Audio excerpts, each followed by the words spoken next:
नमस्ते सर्वांना.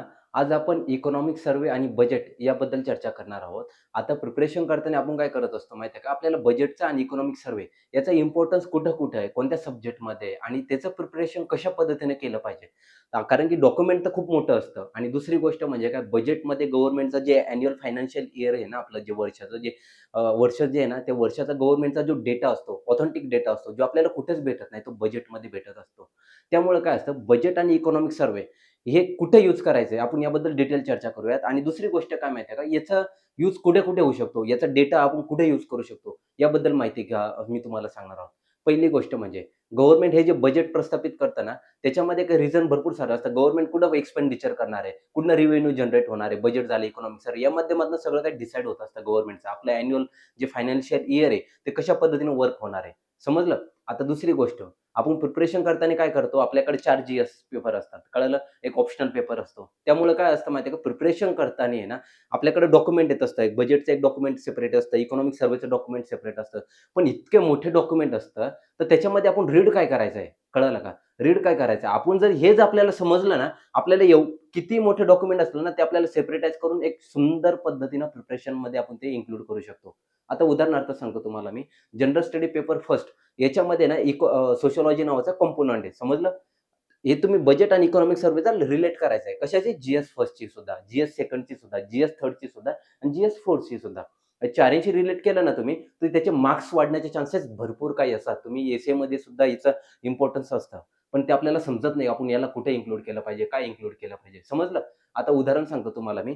सोशिओलॉजी नावाचा जी-एस फर्स्टमध्ये एक कंपोनंट आहे. आता बजेटमध्ये इकॉनॉमिक सर्व्हेमध्ये कास्ट सेन्सस येते. कास्टच्या बाबतीत आहे ना सेन्सस एक येत असतो. त्याच्या रिलेटेड तुम्ही तिथे यूज करू शकता. नंबर सेकंड एक ऑर्गनायझेशन्स असतात. वुमेन रिलेटेड वुमन ऑर्गनायझेशन म्हणा किंवा वुमेन एम्पॉवरमेंटच्या रिलेटेड जे काही ऑथेंटिक डेटा असतो ना बजेटमध्ये, इकॉनॉमिक सर्व्हेमध्ये, तो आपण तिथे यूज करू शकतो. दुसरी गोष्ट जेंडर वाईज जे काही भरपूर साऱ्या गोष्टी इकॉनॉमिक सर्व्हेमध्ये डेटा येत असतो, तो सुद्धा तिथे यूज करू शकतो. म्हणजे सोशिओलॉजीच्या रिलेटेड कंपोनंटच्या बाबतीत अशा पद्धतीने यूज करू शकतो.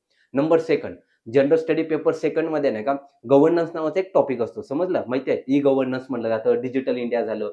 ह्या ज्या त्याच्या रिलेटेड गव्हर्नमेंटच्या ज्या काही स्कीम आहे, वुमेन एम्पॉवरमेंटच्या रिलेटेड ज्या काही स्कीम आहे, तर जी-एस फर्स्टमध्ये सोशिओलॉजी नावाच्या कंपोनंटमध्ये, जी-एस टूमध्ये गव्हर्नन्स नावाचा कंपोनंट असतो.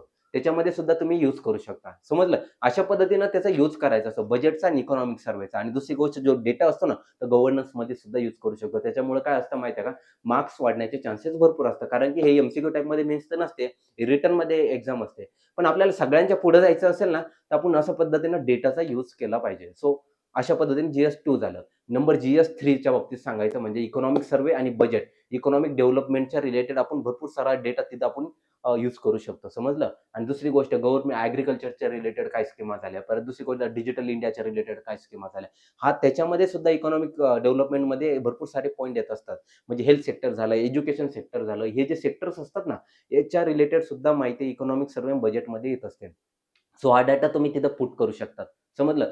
जी-एस-4च्या रिलेटेड जे केस स्टडी असतो, केस स्टडीच्या बाबतीत सुद्धा तुम्ही या बाबतीत हा जो डेटा असतो बजेट आणि इकॉनॉमिक सर्व्हिसचा तिथं सुद्धा यूज करू शकता. म्हणजे सांगायचं तात्पर्य फक्त एकच आहे याच्यातनं, की बजेट तुम्ही रीड करतात ना, त्याला 4 पॉइंटला सेपरेटाइज करायचं आणि 5वा पॉइंट म्हणजे एसेला सेपरेटाइज करायचं आहे. एसेमध्ये आपण कुठं-कुठं टॉपिक लिहू शकतो. एसे हेल्थच्या बाबतीत, एज्युकेशनच्या बाबतीत, वुमेन एम्पॉवरमेंटच्या रिलेटेड, परत ओल्ड एजेसच्या बाबतीत. हे जो काही डेटा असतो कास्ट सेन्ससच्या बाबतीत म्हणा, डिजिटल काय म्हणतात जेंडर गॅपच्या रिलेटेड म्हणा. हा जो डेटा असतो ना सेपरेटाइज करून ठेवायचा 4 पॉइंटला आणि इकॉनॉमिक सर्व्हेमध्ये जे काही स्कीमा चाललेल्या आहेत, ते बजेटमध्ये जे काही स्कीमा आहेत आलेल्या, त्याच्याविषयी डिटेल एनालिसिस करायचं. डिटेल एनालिसिस करून तो कुठं पॉइंट बसतोय, जी-एस-2ला बसतोय, जी-एस-3ला बसतोय, कुठं-कुठं बसतोय ते सेपरेटाइज करून प्रॉपर प्रिपरेशनमध्ये ते इन्क्लूड करायचंय.